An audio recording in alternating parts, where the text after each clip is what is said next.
It was pretty solid performance. Did win. Ooh. He's gone for it. So Jankos has decided to treat us tonight with a little bit of a carry champ. Not going to get the Sejuani first pick tonight. Gets banned out. GigaChad Jankos just says, I'll pick a carry then instead.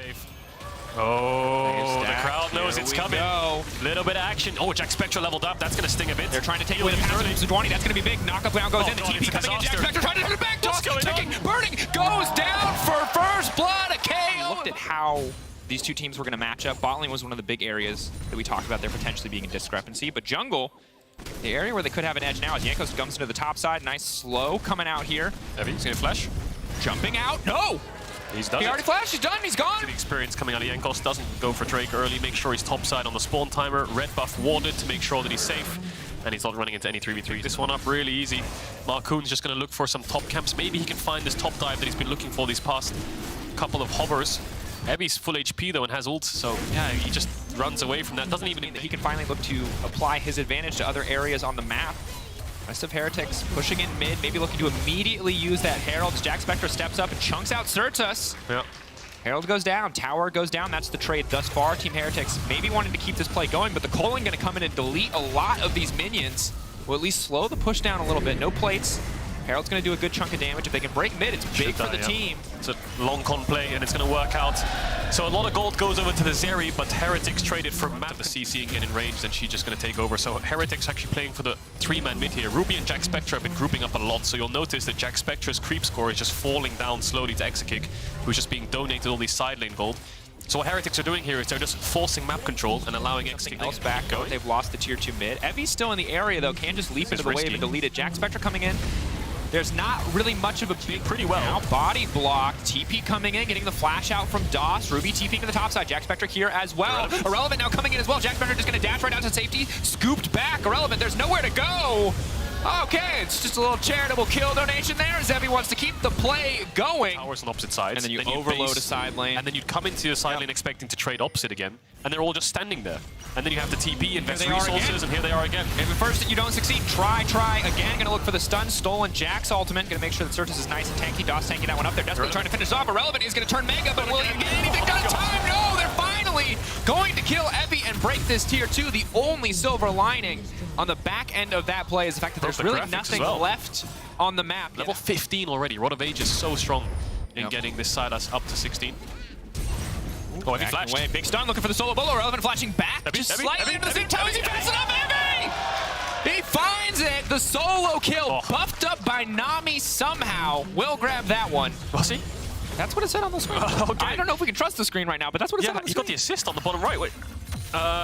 Okay. I don't think there's anything. I mean, maybe someone on Twitter knows, but we'll have to find out. In the meantime, Certus looking to finish these kills off. Marcoon leaping into the backside. Jack Spectra gonna be in trouble. Mercer gonna be in trouble. It should be an easy kill onto the side as he's calling. He's running. Jack, can he get his shot? He's ticking. He's burning. Mission impossible. It is impossible. He gets outplayed in the end. Heavy looking for the stun on the backside. Gets over. Excellent use of the buffer there. Now getting knocked out. Marcoon irrelevant. Waiting on the back. Smite, is it available? No, not for Marcoon, not quite yet. Ticking down, but there's no jungler in the area as Jankos is dead. Overlay's coming back. Baron going down. Sasuke going to grab this one. Team just like that, but Jankos ulting to commit. Don't really think there's a way they can save this, but I mean, they can put an Azir tower up if it's off cooldown here. Happy just matching 2 for 2 on the Drakes overall.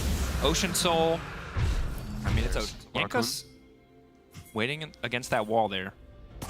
It's his wall. No one's going to take it from him. Trying to execute off to the side. They're just going to delete him right as the fight starts. Mersa, goodbye. TP coming in off to the side. Evi, is he gonna go now they're going to keep this fight going. Big stun on 2-3. Evi getting some work done as Jankos backing off. But again, the front line, the back line rather, from the side of Team Heretics really just cannot get onto these carries. Meganar ready to go. Evi getting chunked out. Evi shut down. Eyes on Exakick. Exakick is everything. 1. Looking for 2. He gets 2. Looking for 3. But Certus is going to grab it. And SK monstering in the fights. Ruby running for his life. But that is a huge shutdown. SK find the fight. They just make it look so easy. 5 for 0. SK just run head first into Heretics. No wave, no nothing. Screw it, just engage. Mercer gets blown up. Jack Spectra gets blown up. Ebi tries to save the day. and they end up losing the game. Scaling was on their side, there was a Baron up, they had map control, but just like that, they're going to TP on the cannon to keep the reduction on the tower. I believe it looks like it's going to live. There's a wave coming in. Trying to kill the cannon. It's good. It's over. Wow, okay, so all of a sudden, the blink of an eye, SK 5 for 0 wiped them off the map. They struggled in the bot lane, they struggled on the top side, but in the mid and late game, SK show up. It's that teddy bear mentality. They're strong. We know it now. Just go in. They have perceived the depth. Needs more reliable engage, because right now SK are basically running back the same composition. They don't have the same Silas playmaking ability, but they have much more early to mid-game roaming coming in from the Talia. And if I'm Heretics right now, I am sweating. It's irrelevant. Just first item Cole, knowing that you're just going to power farm for 100 creeps and nothing else is going to happen. Exa-kick, back it up, getting caught on the edge of the bubble. Oh, that is brutal. Jack Spectre, easy kill. First blood. Are they going to go for the dive onto Dom? The boot! The Achilles heel! Take your shoes off, Exa-kick! Oh my god. Oh, it's the big boots. This is why they say. It's the Berserker Greaves. Suffering for fashion. That's what that was. Yeah. We look overall at SK's composition, but Team Heretics this time around building a much more confident early lead, at least on the bottom side of the lane, or bottom side of the map, and we're just going to have to see how they play this mid-game, see if they can hold on to this lead for longer and not let themselves get caught out in a lot of these 5v5s. Is Heavy. all incoming. Uh-oh. Danger. This is going to be bad for Irrelevant. Irrelevant needs to make his way away from this one. He's going to try to bounce out, but Evie holding the W. It's beautiful play thus far. He's going to keep going for the dive. Irrelevant going to try to finish the job. One more tower shot finishing off Evie. It will be a 1-for-1 in the end. Well played, though, by Ebby. I think he held his apart from the heel. Is it Mercer the target? Don't face check that bush. Ooh, now they're just going to try to burn down Mercer. Wave coming in. Mercer's still standing for now. Yanko's really flash. He's just going to hold. He's going to stop the kill. He's ticking. Mercer's still burning on the backside, but it does not matter. They're looking for 2 more kills. Jack Spectre retreating to Exa-kick. Exa-kick doesn't even have an item completed yet. Yankos knows that they are stronger, so feeling confident to go for this one. The pushback is beautiful for Marcoon to interrupt that one, but still the bubble will connect, finding all the CC they need to take the jungler out. It's Irrelevant on the backside. Nobody can dash out. Nobody can get out of here. Irrelevant. Everyone waiting in the Lamb's Respite. Close to Mega. All eyes on the Gnar, all eyes on the Mega. Evie trying to buy as much space as he can for his team. Now retreating, Unstoppable out, trying to pull them back in, giving his life so the rest of the team can escape as he buys a few more seconds. Nothing here left for him. Exa-kick will grab the kill in the end. Will they grab the Herald? A little bit of damage in. And I think what Ebby's eyes are on right now is Irrelevant. He sees a Mega Gnar pumping up. He's saying to himself, well, I think if I go in here, maybe the Mega Gnar doesn't go on my team. So he sacrificed himself in a way. That's the only angle I can see that Ebby looked at. Ends up dying. His team escapes. Not the end of the world. It's a 1-for-1. Top tower is going to go down for Heretics despite losing that Herald. I think no matter what happens there, if you try to retreat into the choke, where your team is going, you're going to die. He has no flash, right? There's no way out for him at that point. So you can ignore the disconnect message. Everything is good. Everything is Gucci. Look for 2 towers here. Depends on the information they have, but they're all up here. May as well keep going. Nope. 4 to 5, actually 5 out of 5. Mid to bottom side for Team Heretics. They're going to grab the 3rd Drake and themselves 1 step closer to Hextech Soul. 3 out of 4, only 17 minutes in is big, but immediate gold advantage that they have is going to be mitigated somewhat by SK, pushing in a lot of these waves. Ruby will be there to catch that top side, and Yanko's going to grab the dragon. 4 stacks for the They have the damage. They're going to go for it. Heavy, no flash. Going in, looking for the lockup. Unstoppable back to safety. Immediately going to ult just to generate as much distance as possible from the rest of the team. Beautiful footwork coming in from Evie. Irrelevant again, caught out under a tier 2 tower, just like in game 1. This time Yanko's going to grab the kill. Oh, Evie. And the rest of the fight's still going. DOS running, but there's so much damage coming in from this Azir. SK struggling on these dives across both games, but Exa-kick now could be the one in trouble. Holding on to his team for now, ulting immediately, trying to get the fight kicked off, trying to get it out, burning, ticking. Ignite will burn him down. Jack Spectre finding the kill, but the rest of SK now looking for team. Certus, SK actually want to wait, but they also need to force because of the Mega Gnar. Oh, this is And such he ults up now. This is where I think Certus will throw it. Certus needs to ult to split the team fight. He's going to do it, and he can catch at least Mercer off on the backside, and now they're looking to break the fight out. They managed to take the dragon away. They deny the soul for now, but Jack Spectre in the back of the pit is doing absolutely nothing. All of that gold, unable to make it. The rage.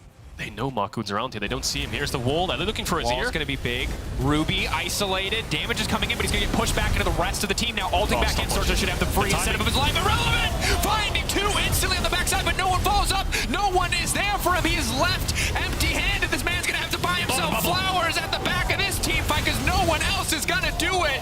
SK finally showing up. But it's a messy exchange. Once again, that ult should have sealed the deal, but it's now Evie on the backside. Evie looking for the flank. It is Team Heretics looking to turn, but they are out of carry. Jack Spectre running. Marcoon coming in. Massive shutdown. carries the entire fight. X-Kick didn't really get anything done, and now Marcoon hero, and down goes Ruby. Stepping up here for SK. We talked about X-Kick's impact, but the rest of SK is showing their caliber. Can Yanko steal it? He could jump in, but he doesn't have the ultimate. Irrelevant waiting. He's just going to go for the wall. He's just going to stun him. He's just going to deny it. 2K getting lower. They're going to burn through the Baron as quickly as they can. And again, SK take a Baron. So many. Steal it. 4K getting lower. Yankos has no vision in the pit. He should just be there. Drake. Yeah. Relevant off to the side, playing well. Doesn't get clipped by the bubble. I feel like Heretics should be here. Oh, now coming in for Marcoon. They're entirely grouped. Going to get knocked back. Heavy trying to buy as much as he can. Marcoon is all alone jumping into this one, but they don't have the damage to kill the buy. Marcoon refuses to die, and now X-Kick has come to play. Jack Spectre on the tree. Yankos using this minute left of Baron will get them a tier 2, but that'll be it. So, Heretics not out of it just yet. That fight didn't lose them the game. They're holding on. They've lost their lead, but I don't think they're out of it just yet. They still have the Azir push, but now the game is in SK's favor. And Walls coming down. Oh, buying a bit more space. I don't think they're going to overcommit to this one. They can't see the rest of the team. Evie just going to dash to his teammates, make it out to safety. Yeah. All of SK are here. Baron buffs off in 5. That was the last wave to play for that bot tier 2. I mean, they can try and stay a little bit longer, but they need to push them out somehow. Maybe with a Talia combo. Looks like Heretics are just dropping it. Yeah, no point defending that. The compositions are difficult to play without CC, but when there's a random wall that can appear at any moment, that's a massive threat. Yanko's going to get knocked back, knocked up one more time. It's an absolute bounce house for the Kindred. No chance to push that Lamb's response. This game doesn't really have it, but last game they did. With the Jax, try to just steal this one away. They're just gonna brute force it. So okay, Ruby is just flipping it. Okay, they tried to SK read the play. I mean, it's tough because sometimes you've got a 2 and a 7, and you just decide that you need to play out that hand. But I respect it. Sometimes you got to take the risk. Just gotta take the all in. SK gonna grab Baron, and I think an incredibly difficult day for Team Heretics because for every play they've made in the early. The problem they have now is the enemy carries are ahead when Heretics had their carries ahead the majority of the game. And they can just play this 1-4, siege it down, see if Heretics can find a big team fight. They have got the range champs, so if they overcommit, yes, they can punish. Big knockback, goodbye to Ruby, running, scooting down, Maybe went too deep now, but can they finish? X-Kick off, X-Kick dashing out to safety, he refuses to go down, and his Yanko's now trying to get one more kill, but only Jack Spectre dies. How's he gone down? SK have lost one of their main carries. Ruby's had to flash away. Bot wave's pushing in. I think Irrelevant's going to base and TP back here. Looking to end on this wave, perhaps, but it looks like they might back away. Health bars are relatively low, but they're going to go towards the mid. Irrelevant's TPing in there, calling his team, saying, move towards mid. We've got a wave. Let's play on that. Try to look for a next objective, next inhibitor. Keep cracking the space of Heretics open. 25 seconds on the Lucian. SK will play around that. Q channeled, Evie unstoppable again, well played to make it out to safety. Immediately going to be forced to use the Gargoyle Shield, and now going back into the Lamb's Rest, but Irrelevant can just toss it back into his team if he wants to, but he's holding on for now. Surta's very aggressive step forward, will not find the flip back into the rest of his team. So it is just going to be the inhibitor. Needs to be careful here. TP behind could be deadly here for SK. Where's Heavy? Can he find a ward? There it is. This is it. This is everything for Heretics. They're so low. There's so many blinking health bars. He doesn't know where they are. Heavy trying to find the angle. Doesn't know where they are. Spotting, he's just guessing at this point, but the Hex Gates! Yeah, they're out. They're flushed out of bot lane. That's the only way they can get vision. SK playing it well, just matching what they want to do. The Hex Gate out here from X-Kick, and then move back into the bot side jungle. It's a game of push and pull here from trying to hold this line in the jungle. Weaver's wall. You can see it right there. Surge just built it. Leaping over, Irrelevant on the side. Jack Spectre leaping in! Holding on for now due to the Lamb's Rest, but Marco getting chipped away. Jack Spectre gets flicked back into the rest of the team, but he's still standing. Irrelevant off to the side, 1v1ing versus Evie. Ruby just gonna get taken out, and it is domination from SK. Confidence in the execution is finally X-Kick is gonna get to auto attack, do the damage he's been waiting to do all game long. Now on a killing spree, now with a double, and that is it. The whimper of Heretics, a struggle of a series, but SK will come out on top. A lot to work on, a lot to clean up, but ultimately it is they who will win the day. Heretics knocked out of the winter season as SK move to face Vitality tomorrow. Yeah, they were the better team on the day. Irrelevant was playing his own game, you know, but he was doing a good job at playing his own game. He did die a lot. I'm giving it to Surtus. Massive Silas game. I think all of them had stand-up performances. Surtus on the carry, Marcoon on the slam dunk, and Irrelevant on his island, just outperforming, I think, in a way. Yeah. Just winning on his lane phase and being useful in fights. But big win for SK. This is a roster that they want to push into the top 4. I mean, they finished so high in the regular season. Everyone was surprised. Can they keep that momentum going? Because a lot of teams flop in the best of 3s, best of 5s, despite having good regular seasons in the past. Yeah, and we are setting up an interview at the moment, and when we're ready with that, we'll send it on over to Lure. But in the meantime, just thinking more about kind of what this game shows us for tomorrow, I think that a lot more potential for Vitality to be a more explosive team. I think Markoon got a lot of work done today in Game 2. Game 1, a bit of a struggle, not the kind of game you can afford to have against a player like Bo, even if he's not the most consistent jungler in our league. I think giving small edges over to a team like Vitality, especially against their top side, it's a risky proposition. Yeah, you got to tame the beast of Bo. I've seen Nidalee level 2 gank bot and sit there for 3 minutes, ignoring his camps, trying to punish you. Sometimes he tames himself, though. At times, yeah. I think that's when he dies, though. Because he just goes in, doesn't he? The fountain tames him. 10 deaths on Vi, just non-stop sending it. So yeah, I think it's about containing the beast, making sure they have full information as to where Bo is. But yeah, that'll be an exciting series. And they'll get to play in studio. So obviously, playing from home affects different players differently. Can't be certain how it affects either of the teams that played today. But we know that SK and Vitality will be able to play on stage again tomorrow, and that's big. Stage buff or stage nerf? What do you think you are? Are you a stage buff or a stage nerf? I'm a stage nerf. Oh yeah? Most certainly. Because there's no way that I get better. I play horribly with 0 pressure on. I don't think there's any way I get better. Just start shaking. You've played games with me. Yeah. Other than our signature Volibear Pike bottom lane. The pressure you're under is when I'm like dead in Apex and I'm like spectating you.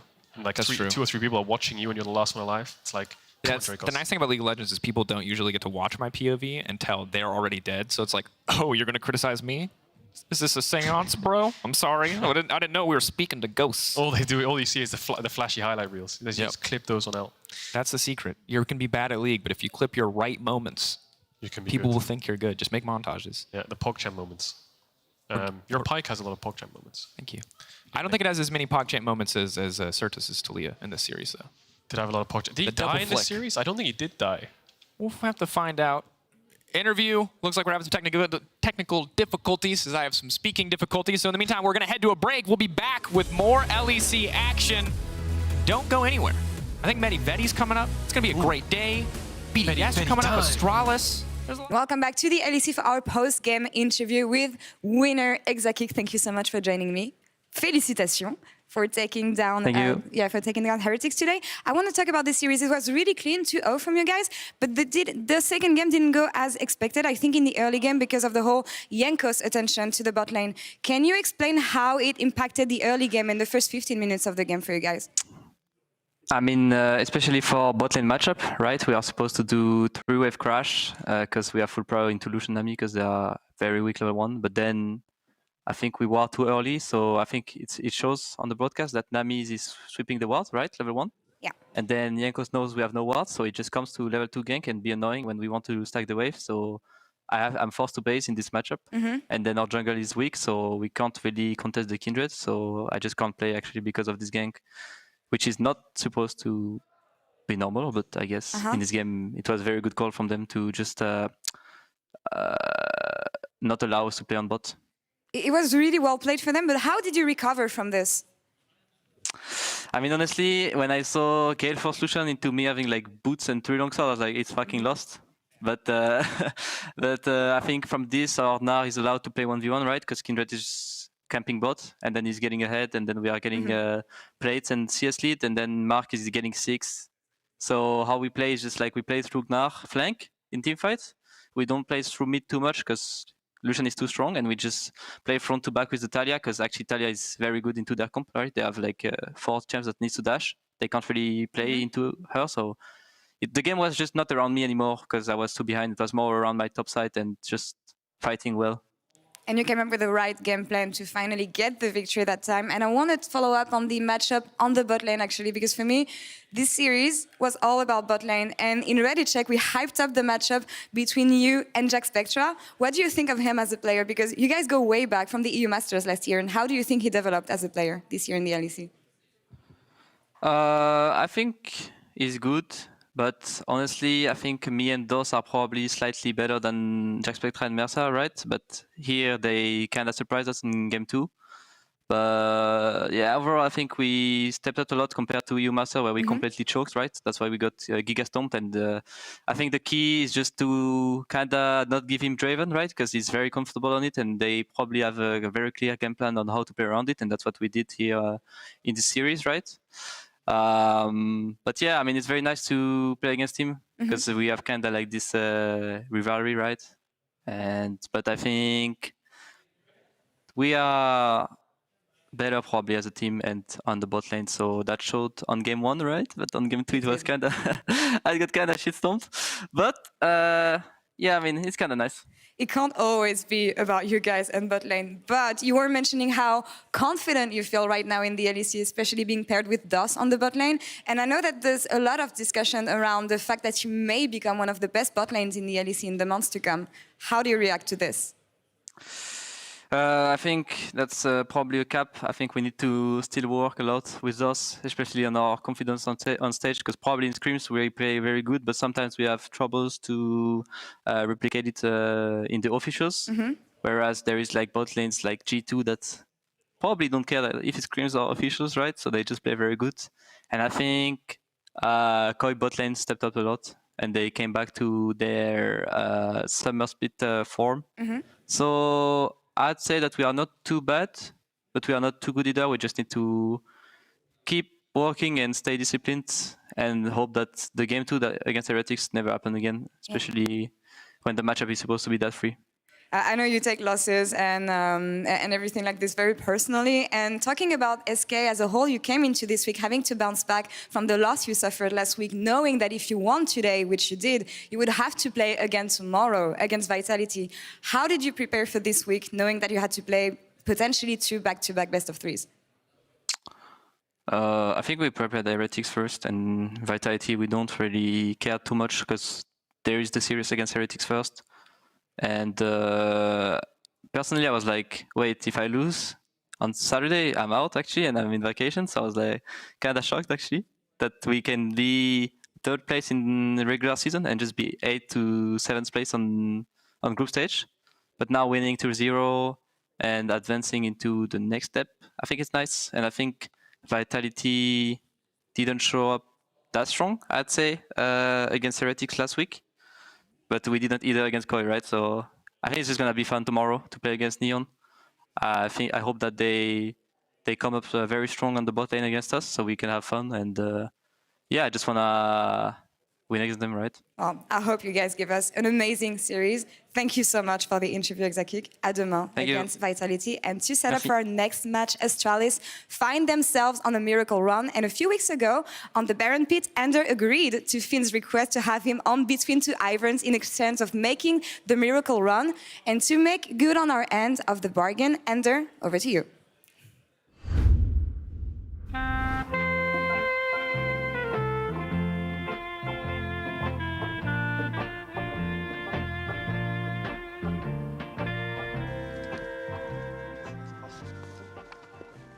Hey. Hi. Great being here. Cool. We are back for Between Two Iverns. I am Ender here with Finn. I wanted to know where's this name Finn come from? Yeah, it's Adventure Time? No, it's quite silly. It's just like my real name. Right. Yeah. Like Huckleberry. No. It's actually my mother gave it to me. She was like thought of it. She thought it was a cool name. She's a Star Wars fan? No, I don't. Not that I know. Can you give me just like a Ray? Ray! I wouldn't want to do that now. Sorry. Okay. You know, come to think of it, what is?